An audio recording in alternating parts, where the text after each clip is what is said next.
Hello everyone! Welcome to my cooking channel! For today's yummy recipe, we will be making chicken tinupig. Same thing with tupig, a delicacy from northern Philippines.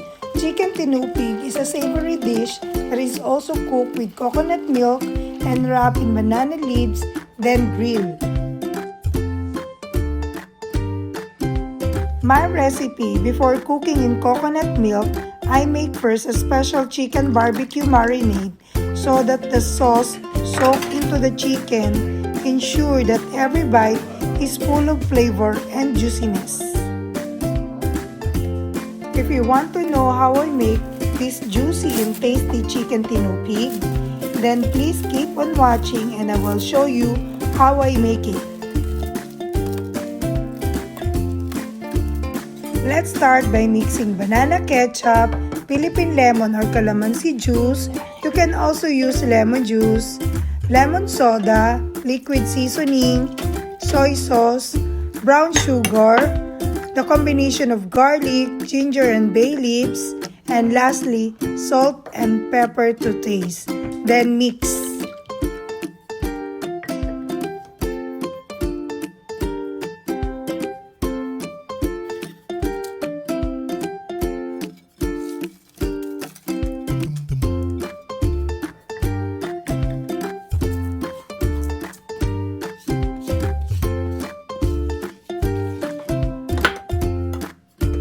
Mix well to incorporate all the ingredients, then allow to simmer, stirring regularly to ensure that the marinade sauce is well combined.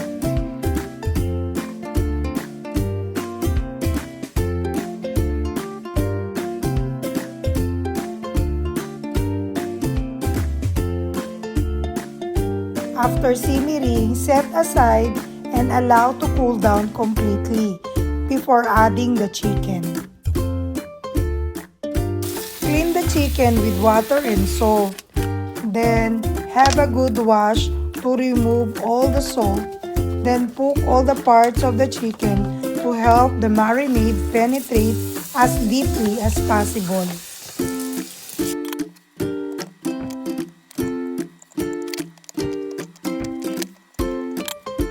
Separate some of the marinade mixtures for basting and dipping sauce.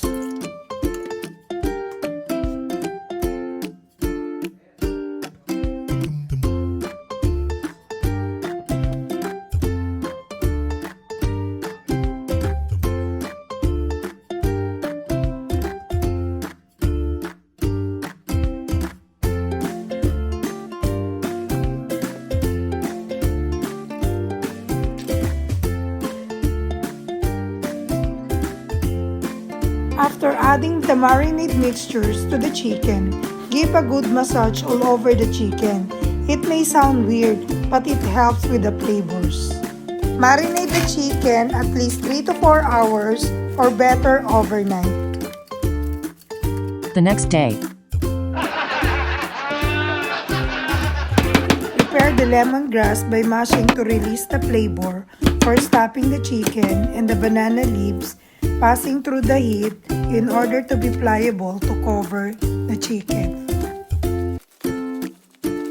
Put oil in an heated pan, add the garlic until aromatic, then add the onion and the ginger, give a good saute, then add the coconut milk, the celery, the bay leaves, the pepper, the red pepper flakes. You can also add siling labuyo to add spice, then the brown sugar, then mix.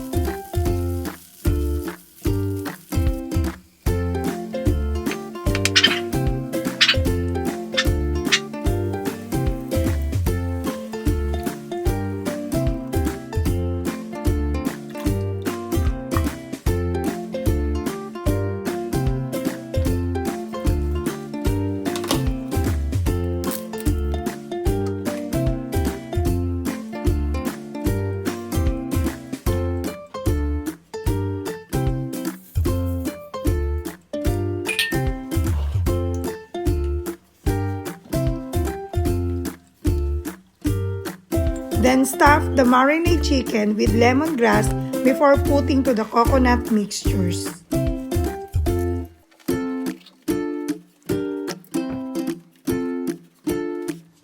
Add the chicken to the coconut mixtures, press side down first, and cook for about 45 to an hour.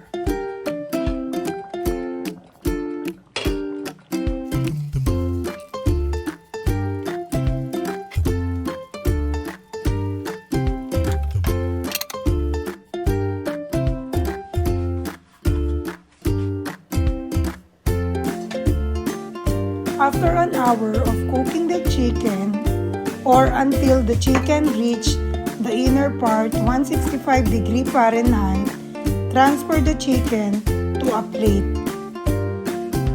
Then prepare the separate barbecue marinade. Add oyster sauce, 1 tablespoon of oil, and banana ketchup. Keep on adding ketchup until thick enough to brush with the chicken.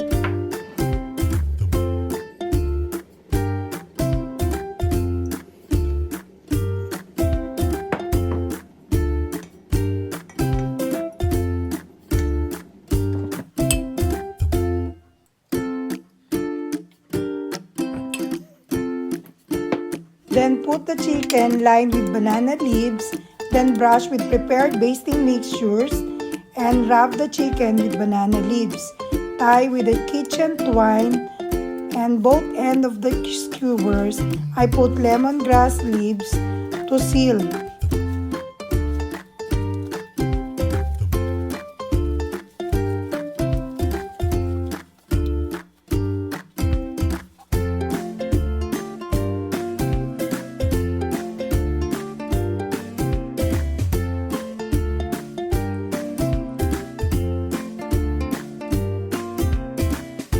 The chicken in a heated grill pan. You can also make an improvised griller to your next picnic.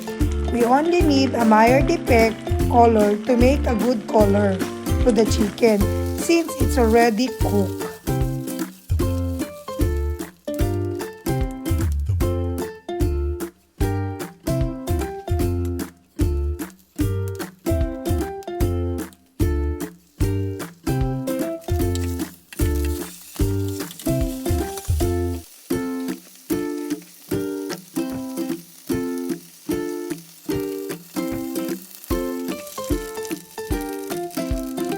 Let's prepare the dipping sauce from the leftover separate Filipino barbecue sauce.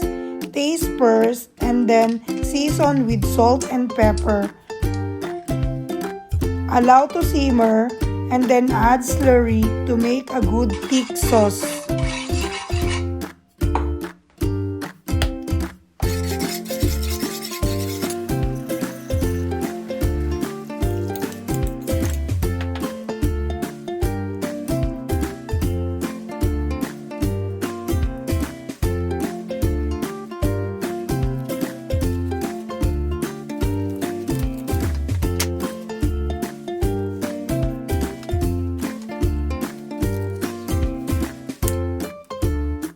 Here's this juicy and tasty chicken tinupig with Filipino barbecue dipping sauce. Yummy!